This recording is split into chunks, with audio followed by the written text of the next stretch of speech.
Eu agradeço a participação de todos vocês. O que nós estamos estudando é sobre as moléculas dos seres vivos. Por que as células de intensa atividade possuem maior quantidade de água do que as células de pequena atividade metabólica? Nós estamos aí trabalhando a molécula água. Por que é que uma célula tem mais água do que a outra? Com certeza está falando porque é aquela que tem mais atividade metabólica. Mas o que seria essa atividade metabólica? O metabolismo significa uma reação química que ocorre dentro da nossa célula. A resposta, no caso, seria que o metabolismo celular é acionado por enzimas que só entram em atividade na presença da célula. Quanto maior a atividade metabólica que a célula exerce, maior sua síntese proteica, que é acelerada. Nisso, se acelera também a produção de água que se acumula, formando uma grande concentração. Uma alta taxa metabólica compreende uma alta taxa de reações químicas que acontecem a todo instante. Baseado nessa premissa, sabe-se que a água é essencial para qualquer reação química, uma vez que, dentre outras funções, atua como solvente nas reações. Por conta disso, em células que apresentam uma alta taxa metabólica, faz-se necessário uma maior quantidade de água para suprir e manter o bom funcionamento das reações metabólicas. Antes de trabalharmos esta resposta, eu pergunto a vocês: vocês tomaram quantos copos de água hoje? Não sei a hora que vocês acordaram. Nós estamos tendo aula desde manhã cedinho. Nós devemos tomar 2,5 litros de água. Então você sabe que nós temos aquela garrafa PET de refrigerante de 2 litros que dá para você medir se você colocar água potável ali dentro. E um copo mais ou menos aquele simples que nós temos tem 200 ml. Se tem 200 ml, você deve de tomar 10 copos daquele. Quantos copos você já tomou? Não é à toa que nosso corpo é formado por 75% de água. Vocês que estão na fase de desenvolvimento, a sua atividade metabólica, ela é a maior que a minha. A professora tem a idade que ela tem, a concentração de água em mim é menor, mas eu não vou deixar de tomar 2,5 litros de água. Eu também tenho que tomar 2,5 litros, até um pouco menos. Por quê? Porque a minha atividade metabólica é menor que a de vocês, porque vocês estão em fase de crescimento. Fase de crescimento, a sua célula, há uma produção ali muito grande de energia. Então, essa reação tem que estar lubrificada. Para você acionar uma enzima, vai fazer com que haja essa reação dentro do seu corpo. O seu crescimento, você precisa, por exemplo, de enzimas para sua digestão. Então, essa enzima que faz parte da célula, para que haja reação, precisa dessa enzima, e essa enzima precisa de água. A alta taxa metabólica, muita reação, e essa reação precisa de muita água. Vamos para a próxima resposta, aliás, a próxima pergunta. Mas, enquanto isso, o nosso corpo, ele tem porções específicas de água. As partes do nosso corpo, inclusive até o osso, tem água, mas só que em menor quantidade, por exemplo, que a do cérebro. A nossa célula, independente de qual seja o formato, nós desenhamos para vocês terem uma melhor visualização. Deu certo? Sim. Agora vocês estão vendo? Tô vendo, sim. Bom, então você vai imaginar essa estrutura microscópica dentro da gente. Então, só vista microscópio eletrônico, com uma complexidade de varreduras, uma tecnologia muito importante. Tem esse formato aqui, que pode ter vários outros tipos de formato, mas para melhor metodologia de visualização, foi desenhada essa forma retangular aqui. Nós temos essa fina membrana, essa película chamada membrana plasmática, que também é chamada membrana citoplasmática. Ela envolve tudo que tem dentro da célula. E tudo que tem dentro da célula está contido neste citoplasma, também chamado hieloplasma. Tá? É tipo uma gosma, um gel. Nós vamos ver isso daqui aqui com mais detalhes para os nossos próximos assuntos. Temos aqui que nós desenhamos bem no meio, essa parte central chamada núcleo. Da mesma forma que a membrana plasmática envolve toda a célula, o nosso material genético também está envolto pela carioteca, que também é uma fina membrana cheia de poros. Aqui dentro nós temos o DNA. Então, toda essa nossa célula, ela funciona com o comando do que está aqui dentro do núcleo. Por exemplo, essa mitocôndria aqui, ela parecendo uma nozes partido no meio, é responsável em fazer a nossa energia no corpo. Então, aqui ocorre muita reação química. Quem é que vai comandar todinha essa parte de todas essas organelas? Nós temos aqui o complexo de Golgi, nós temos aqui essas bolinhas minúsculas representando os ribossomos, esta esfera um pouco maior representando o lisossomo. Cada uma delas tem uma função. Então, nós temos no nosso organismo. O que é um organismo? É um conjunto de sistemas. Nós temos o sistema respiratório, digestório, enfim, todos esses sistemas. E o que faz parte do nosso sistema respiratório, um deles é o órgão grandão, pulmão. E dentro da célula, cada uma dessas estruturas também tem uma função específica, mas não recebe o nome de órgão grandão, recebe um nome de organela pequititinha, e ela também desempenha uma função nesta célula. A mitocôndria, ela faz parte da respiração, enquanto o nosso organismo, o órgão é o pulmão, na célula, a organela é a mitocôndria. Para cada uma dessa organela tem uma função específica que dentro dela também ocorre reações importantes para que uma célula só, essa que você está vendo, faça uma reação química para determinado tecido funcionar. Por quê? Porque esta é uma célula, ela está aderida a outra célula, que está aderida a outra.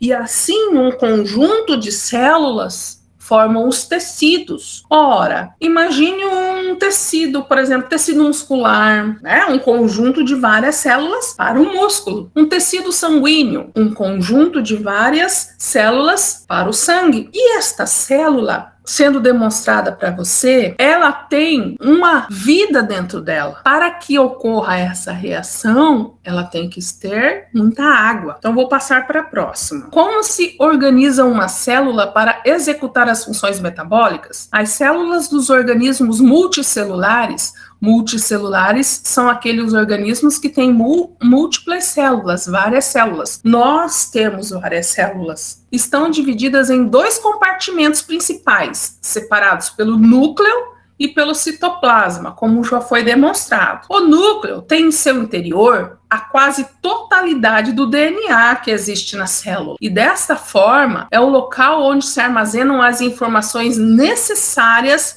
para o funcionamento celular adequado. Quem é que comanda o funcionamento celular? É o DNA. O citoplasma é o lugar onde ocorre toda a síntese proteica. Então, o que é síntese? Síntese significa, nós temos a traduçãozinha, nós temos o sinônimo de síntese. Síntese significa produção. Sintetizar é produzir, é fazer. Dentro do citoplasma ocorre esta fabricação de proteínas. Então, o citoplasma contém diversas organelas: mitocôndria, lisossomo, peroxissomo. E os compartimentos? Tem o sistema retículo endoplasmático, complexo de Golgi, delimitados por membranas. Algumas funções metabólicas vão acontecer somente na matriz citoplasmática, outras na mitocôndria, outras nos lisossomos, outras nos peroxissomos. Existe, desta forma, uma segregação, especialização de funções dentro das células.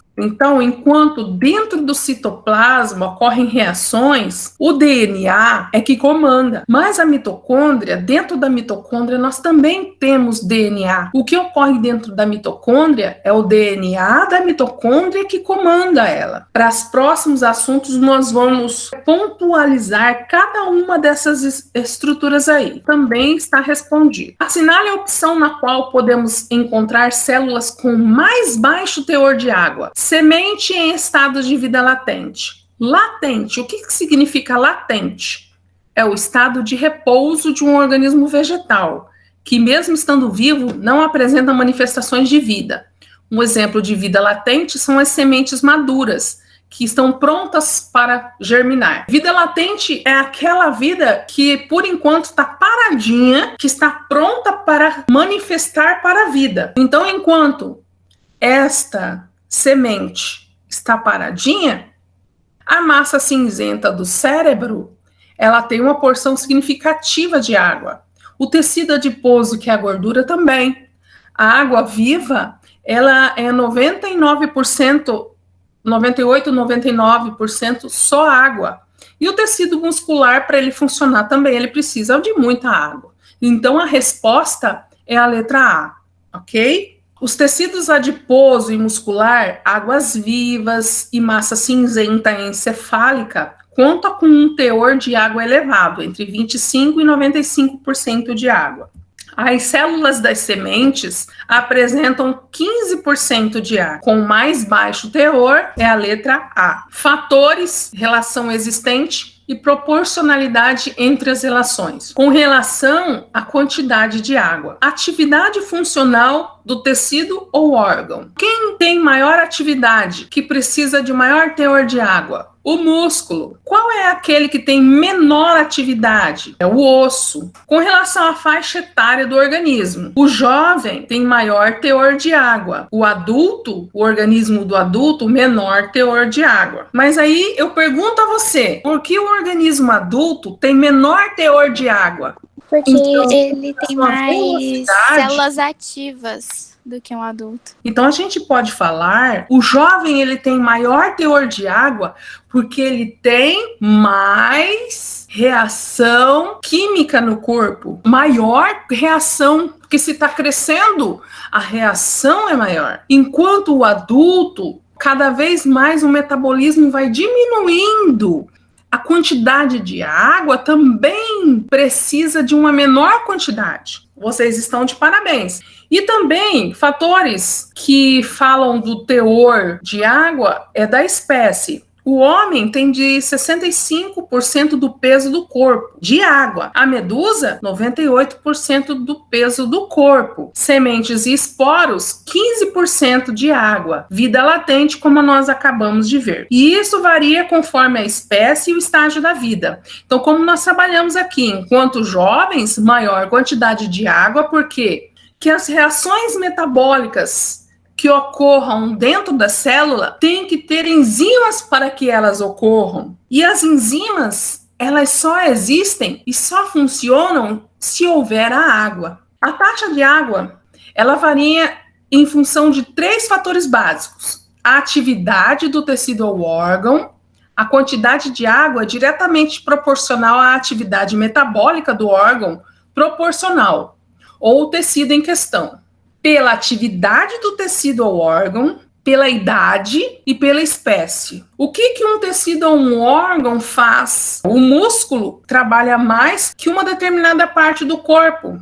Para você caminhar, você precisa desse músculo para te levar. Ele precisa muito mais do osso, porque o osso é estrutural. O tecido é estrutural, o osso é estrutural. O músculo precisa muito mais de água do que o osso, mas também o osso precisa de água. Idade. O jovem, ele precisa muito mais de água que o adulto ou o idoso. E o homem, o fungo e o selenterado, como por exemplo a água viva que nós acabamos de ver, a porcentagem também é diferente. Então vamos fazer a comparação. A atividade do tecido. Será que o coração, será que o estômago, o músculo da perna, o osso ou a pele que precisa mais de água? Junto com a atividade do coração com o ancião? Não, então você já elimina essa letra A, porque a idade do ancião ele não precisa de tanta água quanto uma criança ou um recém-nascido. Então você já vai eliminar qual? Você já vai eliminar a letra A letra D, porque enquanto a letra A tem um ancião aqui, a letra D tem ossos. Então, essas duas estão eliminadas. E com relação à espécie, a medusa, ela é um selenterado que tem mais ou menos de 96% a 98% de água. A atividade do corpo, músculo. A idade, recém-nascido. a espécie: cogumelo, abacateiro, orelha de pau, coral. Então a medusa seria o ser vivo que tem mais água. Então a alternativa é a C. Então é só para marcar um X nessa correspondência aí.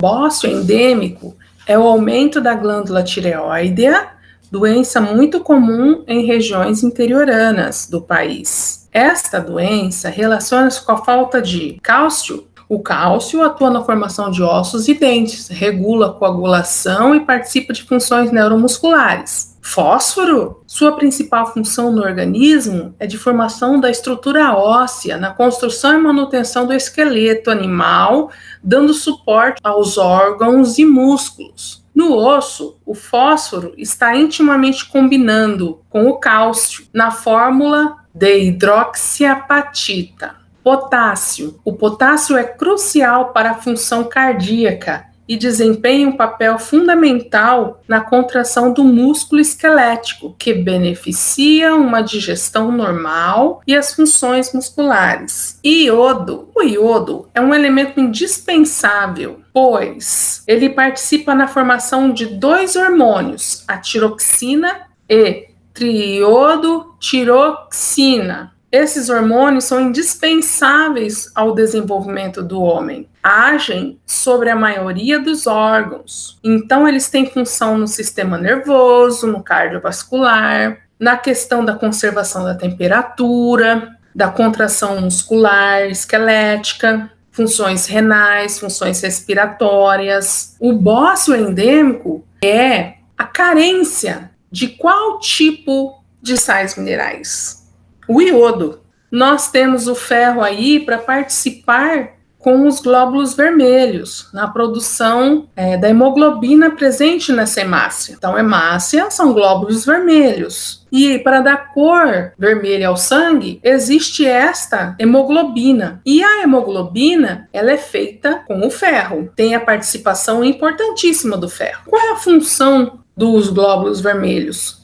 É o quê? Carregar o gás oxigênio para toda a parte das células. Ele também participa da síntese do DNA, do RNA, do colágeno, dos neurotransmissores e na conversão do beta-caroteno em vitamina A. Então a resposta é o iodo, porque ele ajuda a regular a produção de hormônio e o funcionamento da tireoide.